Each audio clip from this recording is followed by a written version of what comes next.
Hello students, welcome to my channel Sumit sir's Harshit academy.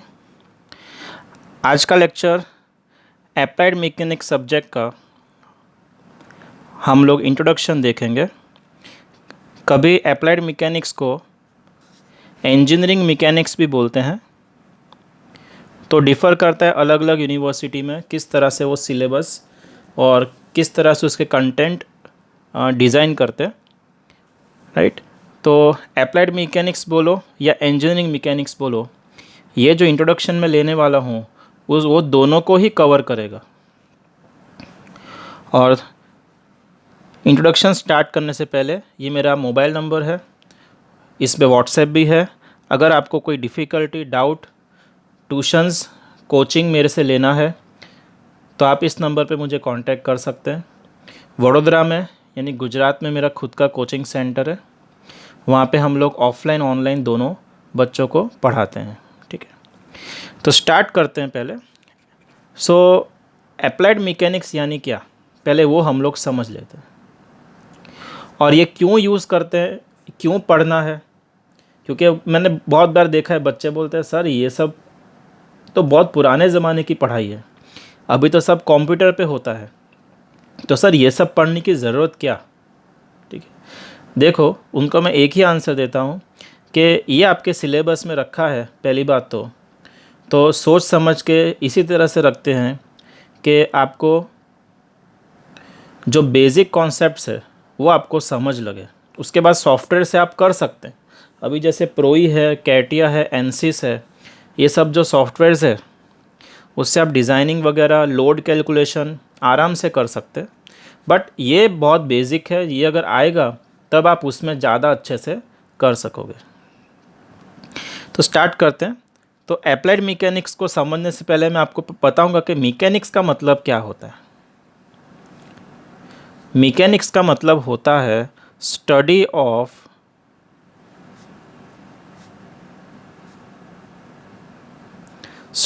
Of motion. Mechanics का मतलब होता है स्टडी ऑफ मोशन। और मोशन के लिए कौन से लॉज, जैसे बच्चे बोलते हैं कि न्यूटन ने एप्पल को क्यों देखा नीचे गिरते हुए। अगर एप्पल को नहीं देखता तो हमको 3 लॉ स्टडी नहीं करने पड़ते, और अगर वो लॉ स्टडी नहीं होते तो अप्लाइड मैकेनिक्स का सिलेबस बहुत कम होता है ना। तो मैंने देखा है बहुत बार बच्चों को। अच्छा, तो इसमें भी आते फिर से कि मैकेनिक्स यानी स्टडी ऑफ मोशन होता है, और मोशन यानी कि मूवमेंट। इस पेन को जो अभी मैंने पेज पे रखा हुआ है उसको मुझे यहाँ से ऐसे हिला के आगे लेके जाना है, तो मैं मोशन इसको दे रहा हूँ, यानी मैं तो फोर्स दे रहा हूँ, पर ये जो मूव हो रहा है उसको मोशन बोलते हैं। मोशन का मतलब क्या होता है? मोशन का मतलब होता है मूवमेंट,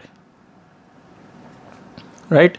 और उस मूवमेंट के लिए कौन से लॉज जवाबदार है, कौन से प्रिंसिपल्स उसके लिए जवाबदार है, रिस्पॉन्सिबल है, तो वो सब का स्टडी भी हम अप्लाइड मैकेनिक्स में करते हैं, राइट। अच्छा, ये कहाँ पे यूज़ होगा? आप सोच लो कि लॉज 3 लॉज होते हैं न्यूटन के, और भी बहुत सारे लॉज, बहुत सारे प्रिंसिपल्स हम लोग अभी फिज़िकली अप्लाई करते हैं। पेन से मैं लिख रहा हूँ तो भी लॉ यूज़ हो रहा है, राइट। मैं बोल रहा हूँ तो भी कोई ना कोई लॉ यूज़ हो रहा है, उससे आपको ये सब स्टडी आप कर सकते हैं, ठीक है। तो ये इसका एप्लीकेशन बहुत ही वास्ट है। अब हम देखते हैं कि there are 4 branches of engineering mechanics और अप्लाइड मैकेनिक्स। तो उसके बारे में स्टडी करते हैं। ब्रांचेस ऑफ अप्लाइड और engineering mechanics.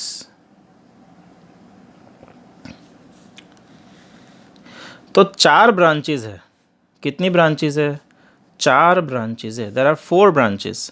First is known as statics. पहले को हम बोलते हैं स्टैटिक्स।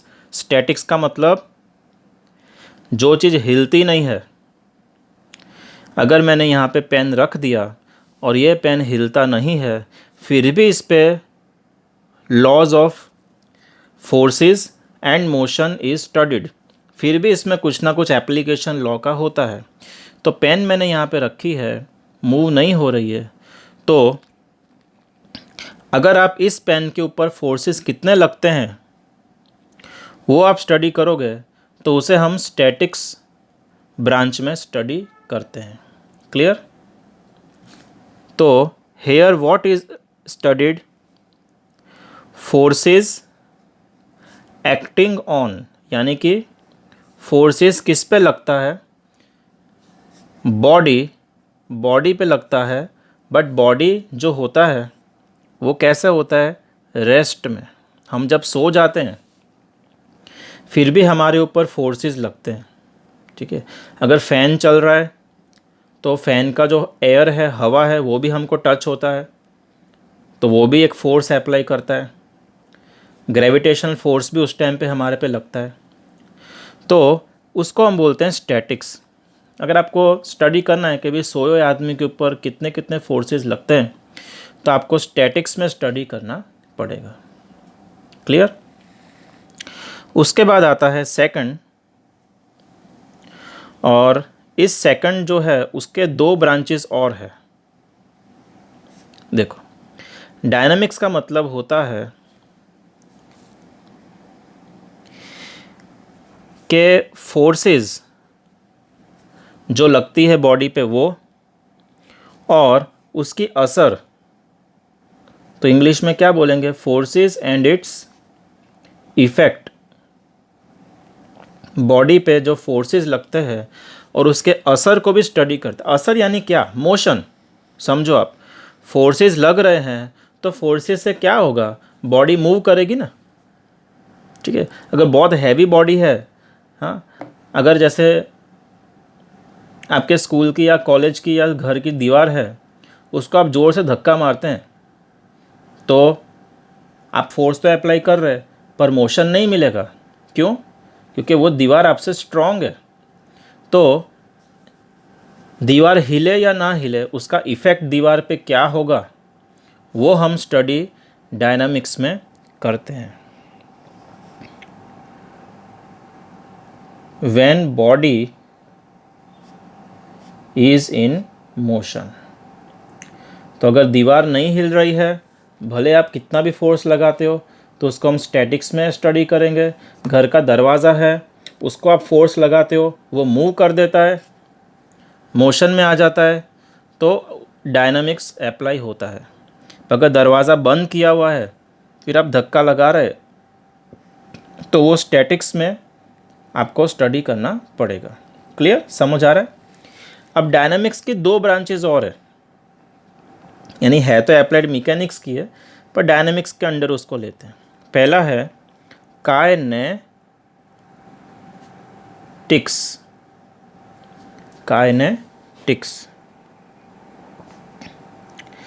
तो इसमें क्या स्टडी करते हैं हम? मोशन को स्टडी करते हैं, मोशन ऑफ बॉडी। जब उस पर फोर्स लगेगा तो हम मोशन को स्टडी करते हैं, भाई कहाँ जा रहा है। ठीक है, जैसे अभी आप बैट्समैन है, बॉल आया, बॉल को आपने मारा तो बॉल तो मोशन में आ गया, तो उसकी स्टडी को काइनेटिक्स में हम लोग स्टडी करते हैं। Fourth is kinematics.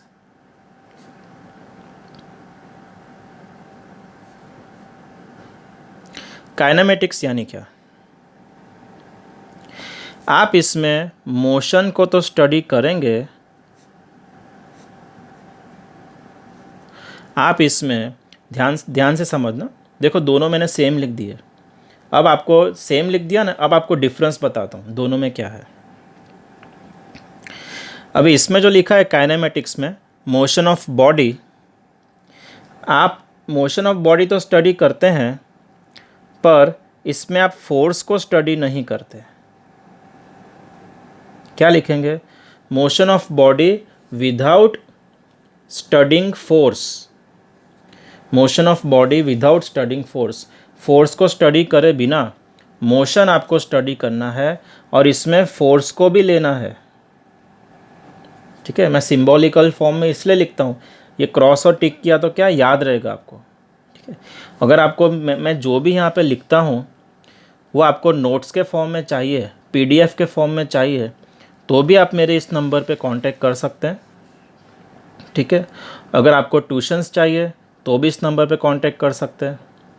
ठीक है, सभी तरह की हेल्प आपको मिलेगी ताकि आपके मार्क्स बहुत अच्छे आए। तो ये 4 टाइप्स ऑफ ब्रांचेस हमने देख लिया। स्टैटिक्स में क्या होगा, रेस्ट है, आराम कर रहा है बेचारा, थक गया है। डायनामिक्स में थका नहीं है, फोर्स भी दे रहा है, मोशन भी आ रहा है। काइनेटिक्स में मोशन आ रहा है और फोर्स भी आ रहा है। काइनेमैटिक्स में मोशन है बट फोर्स नहीं है। ठीक है, तो 4 टाइप की ब्रांचेस इसमें होती है। चलो और थोड़ा देखते हैं। और इसमें इंट्रोडक्शन में बुक्स में दिया होता है 2 टाइप की क्वांटिटीज़ होती है, एक है स्केलर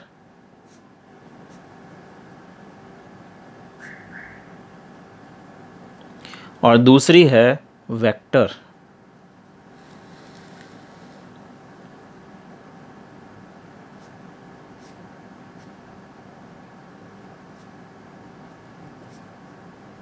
चलो ये देखते हैं इसमें क्या है, स्केलर और वेक्टर। अभी देखो कोई भी क्वांटिटी हो, अब क्वांटिटी का मतलब क्या, जैसे कि ये जो पेन है उसका वेट हो गया क्वांटिटी, क्योंकि हम उसको माप सकते हैं ना, वेट हो गया क्वांटिटी। ठीक है, तो उसी तरह से लेंथ है, लंबाई है। ठीक है, ये अभी ये फुल स्केप की बात करें तो ये पॉइंट से सीधी सीधी लाइन आपको दिख रही है इस पॉइंट तक, तो ये लाइन की जो लेंथ है वो भी एक क्वांटिटी है। फिर क्वांटिटी को हम मेजर तो करते हैं पर यूनिट के साथ मेजर करते हैं। ठीक है, जैसे कि मैं आपको बताऊं, मैंने ऐसा बोला कि मेरा जो वेट है वो 70 kg है। क्या बोला, मेरा जो वेट है वो 70 kg है। तो ये 70 जो है उसे हम बोलते हैं मैग्नीट्यूड।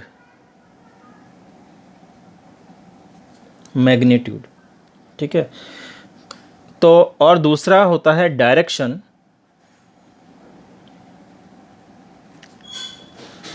ये दोनों के बेसिस पे पता लगता है कि क्वांटिटी स्केलर है या वेक्टर है। ध्यान देना, स्केलर क्वांटिटी ऐसी क्वांटिटी होती है जिसमें हमको मैग्नीट्यूड की ज़रूरत होती है, मैग्नीट्यूड चाहिए और डायरेक्शन नहीं चाहिए। फिर आपको फिर से समझाता हूँ, एक बार इसका भी देख लो, इसमें क्या डिफरेंस है दोनों में, फिर आपको डिटेल में कॉन्सेप्ट क्लियर करता हूँ। देखो, मैग्नीट्यूड इसमें चाहिए, डायरेक्शन भी इसमें चाहिए। स्केलर क्वांटिटी में मैग्नीट्यूड, सिर्फ मैग्नीट्यूड चाहिए, डायरेक्शन नहीं चाहिए। वेक्टर क्वांटिटी में मैग्नीट्यूड भी चाहिए, डायरेक्शन भी चाहिए। अब आपको एग्जांपल पहले देता हूँ फिर आपको समझाता हूँ। जैसे कि मैं आपको बोलूँ फोर्स, हम फोर्स की बात करते हैं, एक लाइन कर देते हैं, हम फोर्स की बात करते हैं, तो फोर्स को आपको कंप्लीटली बताना हो तो उसमें एक तो उसका मैग्नीट्यूड भी चाहिए। जैसे आपने किसी को पंच मारा, ठीक है, तो आपने अपने हाथ से उसको फोर्स कितना दिया, मे बी के 100 kg फोर्स दे दिया, बहुत स्ट्रांग है, 100 kg का वेट दे दिया, तो आप बोलोगे ना मैंने उसको पंच मारा, तो सामने वाला क्या ऐसा नहीं पूछे कितना हैवी मारा, पूछता है? नहीं पूछता है ना। आपने किसी को पंच मारा, वो ऐसा नहीं बोलेगा सामने वाला कि यार कितना हैवी मारा, नहीं, कहाँ पे मारा, क्या पूछेंगे, कहाँ पे मारा, चेहरे पे मारा, पेट पे मारा, कहाँ मारा, तो दैट इज़ कॉल्ड डायरेक्शन। ध्यान देना, अगर फोर्स को आपको बताना है तो डायरेक्शन बहुत ज़रूरी है कि ईस्ट में जा रही है फोर्स, हेड शॉट है, यानी कि नॉर्थ में जा रहा है फोर्स, ठीक है, वेस्ट में जा रहा है फोर्स, साउथ में जा रहा है फोर्स, यानी फोर्स को बताने के लिए दोनों चीज़ें चाहिए, मैग्नीट्यूड भी चाहिए, डायरेक्शन भी चाहिए। इसलिए फोर्स को हम लोग वेक्टर क्वांटिटी में मानते हैं, ठीक है। दूसरा एग्जांपल, डिस्प्लेसमेंट।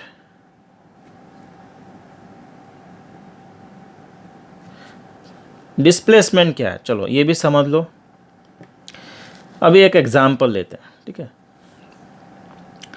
सपोज ये ए पॉइंट है, ए पॉइंट छोड़ो, आपका घर है, इट इज़ योर हाउस, और ये आपका जब कॉलेज खुल जाएंगे तो आपका ये कॉलेज है, ठीक है। आप गए, आपको घर से कॉलेज जाके वापस घर पे आना है, तो देखो कैसे होगा। आप जा रहे हैं कॉलेज, कॉलेज चले गए, कॉलेज काम ख़त्म करने के बाद फिर से आप घर पे आ गए, तो डिस्प्लेसमेंट क्या होगा, डिस्प्लेसमेंट विल बी ज़ीरो, क्योंकि डिस्प्लेसमेंट क्या किस पे डिपेंड करता है, starting position and final position, और दोनों के बीच में डिस्टेंस ज़ीरो, क्योंकि आपने यहाँ से चालू किया था, वापस यहाँ पे ही आ गए, so displacement is zero, but distance कितना होगा, तो आप देखो कि हाउस से कॉलेज मे बी 2 किलोमीटर्स है, तो उस केस में डिस्टेंस कितना होगा, यहाँ से 2 किलोमीटर्स, वापस 2 kilometres, so distance will be 4 kilometres, ठीक है। और डिस्प्लेसमेंट विल बी ज़ीरो।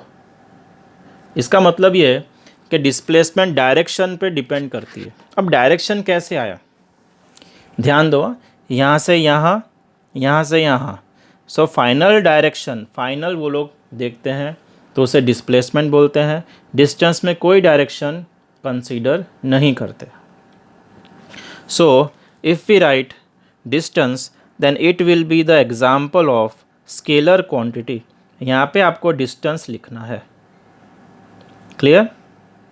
यहाँ पे आपको स्केलर क्वांटिटी में आपको डिस्टेंस लिखना है, वेक्टर क्वांटिटी में डिस्टेंस नहीं लिखना है, वेक्टर में डिस्प्लेसमेंट आएगा।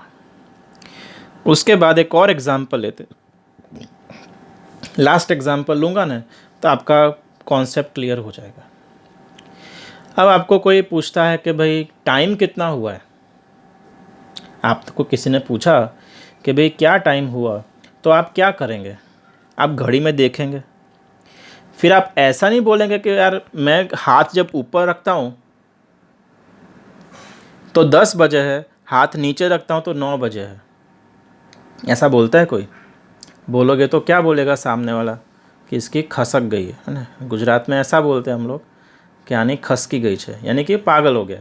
इसका मतलब ये है कि हाथ आप कहीं भी रखो, कोई भी डायरेक्शन में रखो, टाइम तो वही रहेगा, यानी कि डायरेक्शन की ज़रूरत नहीं है किस में, टाइम मेजर करने में। इसलिए टाइम क्या है, स्केलर क्वांटिटी, बहुत इम्पॉर्टेंट है। हाँ, ये हर बार एग्ज़ाम में आएगा, चाहे कोई भी यूनिवर्सिटी हो, ठीक है। तो स्केलर क्वांटिटी में मैग्नीट्यूड की ज़रूरत होती है, डायरेक्शन की ज़रूरत नहीं होती। वेक्टर क्वांटिटी में मैग्नीट्यूड की ज़रूरत होती है और डायरेक्शन की भी ज़रूरत होती है, ठीक है। चलो, उसके बाद एक और टॉपिक है जो यूनिट्स पे डिपेंड करता है कि भाई कितने टाइप की यूनिट्स है, क्या है, क्योंकि यूनिट के बिना आज आप ज़िंदगी नहीं जी सकते। हाँ, ज़िंदगी तो हम सांसों से जी सकते हैं, पर इंजीनियरिंग वाली ज़िंदगी यूनिट और क्वांटिटी के बिना हम नहीं जी सकते। कैसे नहीं जी सकते, तो अगर एक एग्ज़ाम्पल देता हूँ आपको, फिर हम यूनिट स्टार्ट करते हैं। जैसे कि आप मार्केट में सपोज आपको मम्मी ने बोला कि बेटा तू एक काम कर, मेहमान आने वाले हैं, तो तू एक काम कर, मिठाई लेके आ। है ना। तो मम्मी ने आपको ये नहीं बोला कितनी मिठाई लेके आनी है, तो आपने पूछा मम्मी को कि मम्मी कितनी मिठाई लेके आनी है, तो मम्मी ने क्या बोला कि भाई 500 ले आ, 500 ले आ। अब आप तो कंफ्यूज हो, क्यों? 500 का मतलब 500 तो है, 500 उसको मम्मी को पीसीस चाहिए, 500 ग्राम चाहिए, 500 किलोग्राम चाहिए, 500 टन चाहिए, 500 मिलीग्राम चाहिए, कितनी चाहिए वो नहीं पता, बस 500 पता है। यानी कि यूनिट इसमें क्या हुआ, अगर 500 आपको मम्मी ने बोला कि मिठाई लेके आओ, और बाद में मम्मी ने बोला भाई तू एक काम करना ग्राम में लेके आना, तो ग्राम क्या है? It is known as unit, right. अच्छा, अभी हम देखते हैं कि फंडामेंटल यूनिट, दो टाइप की यूनिट्स आपको इंजीनियरिंग में स्टडी करनी है। Fundamental unit and derived units, दो टाइप की यूनिट्स है। बहुत सिंपल है। फंडामेंटल का मतलब ये होता है कि जो बहुत ही बेसिक यूनिट्स है, जिसको आप और छोटा नहीं कर सकते, वो ऑलरेडी छोटा ही है, उसे हम बोलते हैं फंडामेंटल यूनिट्स। जैसे कि लेंथ,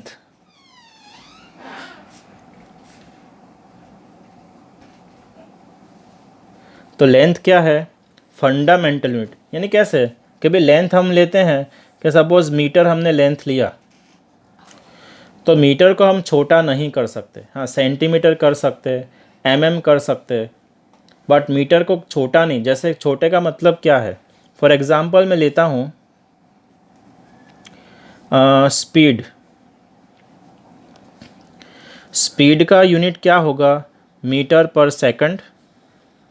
अगर आप व्हीकल चलाते हैं तो उसमें स्पीड का यूनिट क्या होता है? Kilometre per hour. इसको छोटा कर सकते हैं।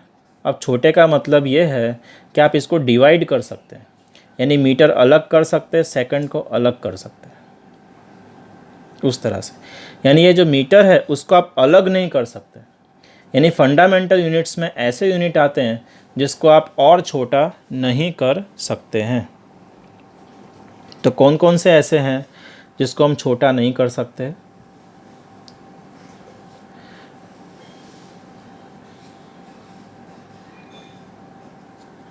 तो उसमें आता है, पहले तो आएगा लेंथ, जिसको आप और छोटा नहीं कर सकते। फिर आएगा मास, उसको भी और छोटा नहीं कर सकते। फिर आएगा टाइम, उसको और हम डिवाइड करके छोटा नहीं कर सकते। सो 3 टाइप की फंडामेंटल यूनिट्स होती है। कई कॉलेजेस के सिलेबस में 7 फंडामेंटल यूनिट्स होती है। अगर आपको भी ऐसा दिया है आपके यूनिवर्सिटी में तो आप मुझे पूछ सकते हैं, उसका भी आपको मैं दे दूंगा क्या होता है उसमें। अच्छा, उसके बाद डिराइव्ड यूनिट्स की बात करते हैं। ये तो हो गया फंडामेंटल, यानी उससे और छोटा उसको डिवीजन नहीं कर सकते, तो फंडामेंटल। अब फंडामेंटल इकट्ठा करेंगे, एक से ज़्यादा फंडामेंटल यूनिट्स को आप मिक्स करेंगे तो आपको क्या मिलेगा? Derived units.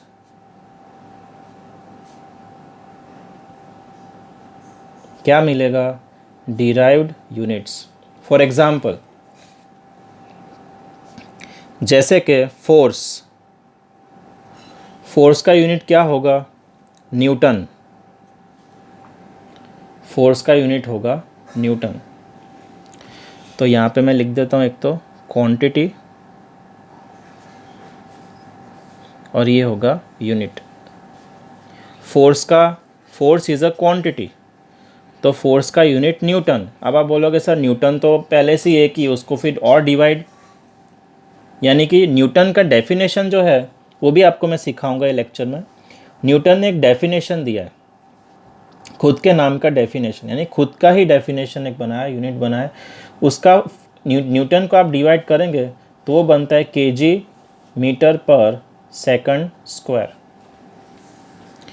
तो न्यूटन अकेला है बट उसके अंदर 3 अलग अलग यूनिट्स है, इसलिए ये डिराइव्ड यूनिट्स है। बिकॉज डिराइव्ड यूनिट्स में क्या होता है, more than one fundamental unit होता है।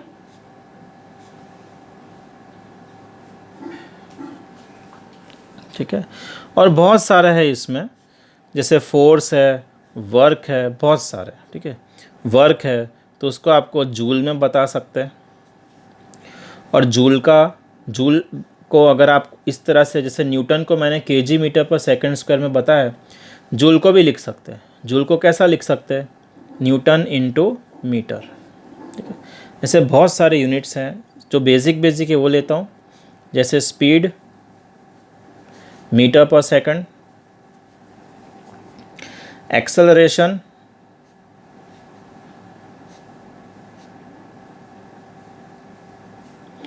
मीटर पर सेकंड स्क्वायर, फिर एक लास्ट ले लेता हूँ बस, ये तो बहुत सारे हैं, वेलोसिटी, ये भी मीटर पर सेकंड। ठीक,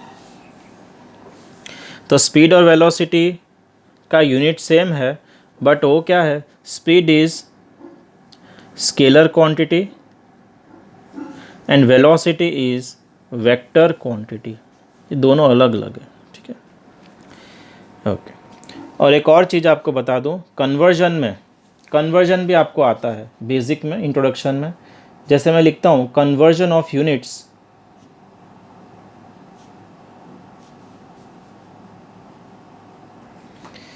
तो उसमें 1 metre equals to 1000 centimetre,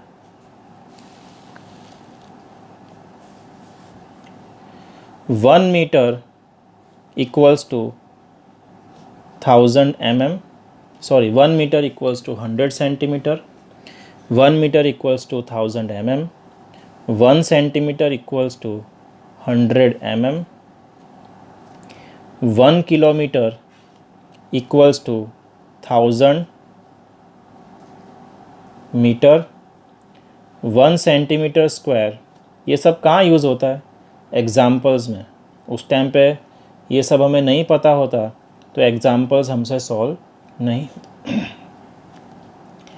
1 metre square 10⁶ mm square, 1 mega pascal equals to 1 newton per mm square,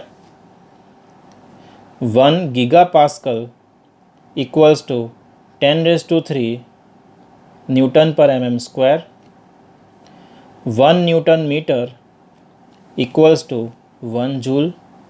ये तो हमने देखा था ऑलरेडी। ठीक है, आप चाहें तो नोट्स भी बना सकते हैं, तो आपको प्रॉब्लम ना हो, एग्ज़ाम में भी याद आ जाए। 1 watt equals to 1 newton metre per second और 1 joule per second. 1 kgf equals to 9.81 newton, और उसको अप्रॉक्सीमेटली कभी कभी 10 न्यूटन लेते हैं, अप्रॉक्सीमेट। फिर 1 mega newton equals to 10⁶ newton, 1 giga newton equals to 10⁹ newton, 1 kilowatt equals to 10⁻³ watt, 1 HP equals to 746 watt. अब HP क्या है, horse power. HP is horse power, और ये पावर का यूनिट है। पहले के ज़माने में हॉर्स पावर में पावर को मेजर करते थे, अभी हम लोग वाट से मेजर करते हैं। और एक last conversion, 1 degree equals to π/180 radian. Right, तो ये हो गया यूनिट्स ऑफ कन्वर्जन। उसके बाद एक नेक्स्ट टॉपिक देखते। जैसे मैंने आपको बोला था कि न्यूटन खुद ही एक क्या है, फोर्स का यूनिट है। तो न्यूटन तो हम देखेंगे कि न्यूटन क्या होता है, पर पहले देखते हैं कि व्हाट इज़ फोर्स। फोर्स क्या होता है? फोर्स को कैसे बताएंगे? उसको हम लोग एजेंट मानते हैं। एजेंट, फोर्स को क्या बोलते हैं? एजेंट। वो एक ऐसा एजेंट है जो क्या करता है, मोशन ऑफ बॉडी, यानी बॉडी का जो हिलना होता है, मूवमेंट होता है, मोशन ऑफ बॉडी को क्या करता है, चेंज करता है। मैं ऐसे लिखता हूँ, देखो, एजेंट एक ऐसा एजेंट है जो मोशन ऑफ बॉडी को क्या करता है, चेंज करता है, या तो डिस्ट्रॉय करता है या तो प्रोड्यूस करता है। तीन चीज़ें करता है। फोर्स क्या है? एक ऐसा एजेंट, यानी क्या, देखो समझो, बहुत हार्ड वर्ड्स यूज़ करते हैं तो कई बार समझ नहीं आता है, ठीक है। और मेरा टारगेट यही रहता है कि सभी बच्चों को समझ आना चाहिए, इसलिए मैं हिंदी लैंग्वेज में ज़्यादा बोलता हूँ, ठीक है। तो देखो फिर से सीधी सीधी बातों में समझते हैं। फोर्स यानी क्या? ये पेन मैंने रखा है। अब आप बोलोगे कि पेन ही क्यों रखते हैं सर, क्योंकि और कुछ मेरे पास अभी नहीं है। तो मैं पेन को ही हथियार मान के आपको समझाता हूँ, ठीक है। तो देखो ये पेन जो है, अभी देखो ये पेन जो है, उसको मैं फोर्स अगर देता हूँ तो पेन तो आगे जाएगा। अब इसका जो मोशन है उसको मुझे चेंज करना हो तो मुझे क्या करना पड़ेगा, इधर से भी फोर्स देना पड़ेगा। तो ये क्या कर दिया, टर्न कर दिया। यानी कि जो मोशन है उसको मुझे चेंज करना, अगर डिस्ट्रॉय करना है तो आगे एक और फोर्स दे दूंगा। यानी कि जितना फोर्स यहाँ से मैं दे रहा हूँ उतना ही फोर्स यहाँ से दूंगा, तो क्या हो जाएगा, डिस्ट्रॉय हो जाएगा। प्रोड्यूस कैसे होगा, पेन अभी स्टेडी है, उसको यहाँ से मैं फोर्स दूँ तो प्रोड्यूस हो गया, ठीक है। तो अब छोटा सा एक डायग्राम ड्रॉ करके आपको समझा देता हूँ। चेंज कैसे होगा, बॉडी आगे जा रही है, बॉडी आगे जा रही है और मैंने यहाँ पे इसको फोर्स दे दिया, तो अभी न्यू पोजीशन क्या होगी, तो मैं इसको डॉटेड लाइन में बताता हूँ। न्यू पोजीशन इस तरह की हो जाएगी। तो ये हो गया चेंज। डिस्ट्रॉय कैसे होगा, बॉडी ऐसे आगे जा रही है, यहाँ पे मैंने 10 kg का फोर्स दिया, यहाँ भी 10 kg का फोर्स दिया, तो हो गया डिस्ट्रॉय, हिलेगा ही नहीं बॉडी। और अगर इसी बॉडी को हमने ज़मीन पे ऐसे रखा हुआ है, यहाँ से मैं फोर्स दूंगा, मे बी के 5 kg है,